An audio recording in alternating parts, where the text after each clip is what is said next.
विकास ही हमारा लक्ष्य, डॉक्टर शिवाजी कालगे को बहुमत से चुनकर दें अमित देशमुख। सभी क्षेत्र का विकास ही कांग्रेस का लक्ष्य रहा है। लातूर के विकास और सौहार्द और एकात्मकता की परंपरा को आगे बढ़ाने वाले व्यक्तित्व को कांग्रेस ने लोकसभा का उम्मीदवार बनाया है। इन्हें हमें बहुमत से चुनकर देना होगा, ऐसा आह्वान पूर्व मंत्री विधायक अमित देशमुख ने किया।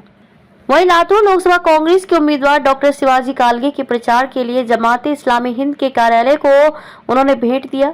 इस समय आयोजित कार्यक्रम में वे बोल रहे थे। मंच पर डॉक्टर शिवाजी कालगे, जमात के जिलाध्यक्ष इकराम शेख, सहराध्यक्ष आरिफ शेख, मोहित शेख, एडवोकेट समद पटेल, फैसल खान, कायम खानी, इमरान सैयद, चांद पाशाह, इनामदार रजा उल्ला खान समेत कांग्रेस के पदाधिकारी एवं जमात के पदाधिकारी मौजूद थे।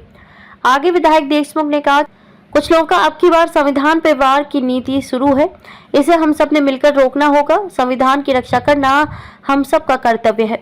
इस समय एमआई शेख ने लातूर शहर के विकास हेतु अपने विचार रखे। डॉक्टर कालगे चुनकर आने के बाद मुस्लिम समाज के विकास के लिए भविष्य में संसद में हर समय प्रयास करने का आह्वान किया।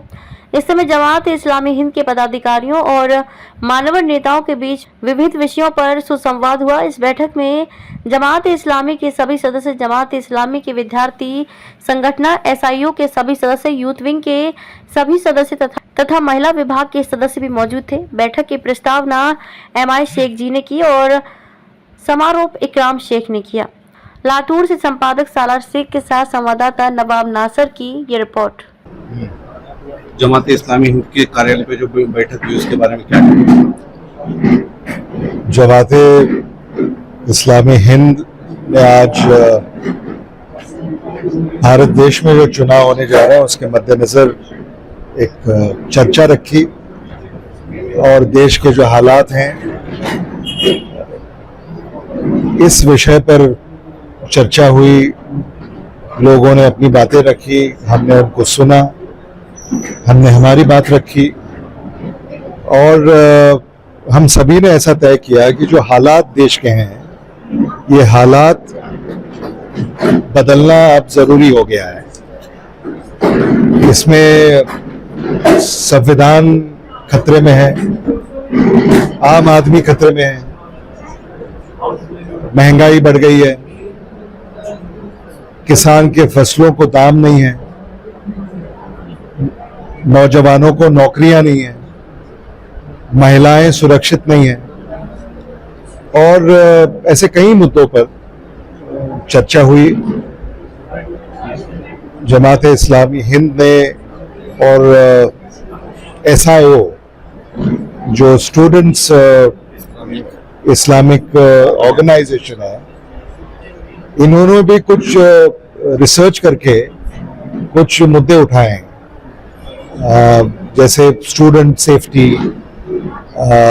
उसके बाद student scholarship, jobs, equitable reservation education में। तो ये सारी नई सोच है और ऐसा लगता है कि जो नौजवान हैं अब इनकी ये ज़रूरतें बन गई हैं और कांग्रेस पार्टी के प्लेटफॉर्म पे ये सारे मुद्दे हम रखेंगे और हमारे नेता राहुल गांधी जी, इनसे हम चर्चा करेंगे, मल्लिकार्जुन खड़गे जी से हम चर्चा करेंगे और पूरे हिंदुस्तान में सबको साथ लेकर अगर चलना है तो सबके विचारों को भी लेकर आगे चलना पड़ेगा। तो ये काम आने वाले दिनों में हम करेंगे। सर, आपने संविधान पे वार ये जो आपने स्टेटमेंट दिया उसको जरा इलाबोरेट कीजिए। अब देश भर में लोगों में ये चर्चा है कि संविधान में जो बदलाव किए गए हैं पिछले 10 साल में वो पिछले 70 साल में नहीं किए गए। तो जो हुकूमत है वो जो परम पूज्य डॉक्टर बाबा साहेब अम्बेडकर जी ने संविधान तैयार किया था उसमें वो बदलाव करने जा रहे हैं और ये लोग नहीं चाहते। संविधान के तहत हमें चलना है, भारतवासियों को चलना है और अगर ये संविधान जिसने इस देश को इकट्ठा रखा है, इस देश में जितने धर्म हैं, जातियां हैं, उनको भाईचारे के साथ रखा है और अगर उसमें अगर कोई तब्दील ये अगर सरकार करने जा रही है तो वो तो लोगों की सुनकर तो नहीं कर रहे हैं, वो अपनी मनमानी कर रहे हैं। तो इसके खिलाफ जो आम आदमी आवाज उठा रहा है, वही आवाज हम कांग्रेस पार्टी के मंच से उठा रहे हैं। और इसके खिलाफ जो हम लड़ रहे हैं, ये लड़ाई लोकसभा तक हम ले जाएंगे। सर, आने वाले दिनों में इलेक्शन में खास करके वंचित महाविकास आघाड़ी का खेल खराब कर सकती है, ऐसा आपको लगता है? मुझे नहीं लगता। वैसे तो प्रकाश अंबेडकर जी महाविकास आघाड़ी के साथ आए, ऐसी हमारी कोशिश थी, और अब वो शायद समय निकल चुका है। लेकिन मुझे ऐसा लगता है कि इस देश में इन चुनाव में जो हालात बदल सकता है, ऐसे ही गठबंधन को लोग मौका देंगे या वोट करेंगे। जो और पार्टियां हैं वो शायद अपनी बात रखें, लेकिन मुझे उन्हें इस बार उतना पाठिंबा मिलेगा ऐसा नहीं लगता। सर, आज जो यहाँ जमात इस्लामी में आपने जो बैठक ली है, इसके बारे में आप क्या कहेंगे? जमात इस्लामी हिंद में जो बैठक हुई, बहुत अच्छी बैठक हुई, इंटरेक्शन बहुत अच्छा हुआ। बहुत सारे मुद्दे इस यूनियन के माध्यम से हमारे सामने उठाए गए, और बहुत सारे मुद्दे बहुत अच्छे हैं जिनके ऊपर जरूर गौर हर कोई पार्टी हो, हर कोई आदमी हो, ये उसमें सोचने के लिए मजबूर होता है, और ये अच्छा काम करने के लिए और बढ़ावा देगा। ये मुद्दे हमारे लिए बहुत मायने रखते हैं।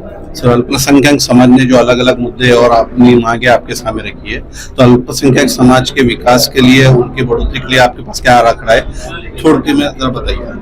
नहीं, अल्पसंख्यक लोगों की जो सबसे बेसिक डिमांड है, उनकी सुरक्षितता है, उनकी आर्थिक उन्नति है, उनके लिए रिजर्वेशन की कुछ समस्याएं हैं। ये सभी मुद्दों पर अपने को अच्छे तरीके से काम करना जरूरी है। सबका यूनानिमसली इनको सपोर्ट मिलना चाहिए। इनके प्रोटेक्शन के बारे में, इनके उन्नति के बारे में सोचना चाहिए। हर कोई पार्टी रहो, कोई भी पार्टी रहे, इनके लिए उन्नति के लिए सोचना उनका धर्म है, जरूरी है।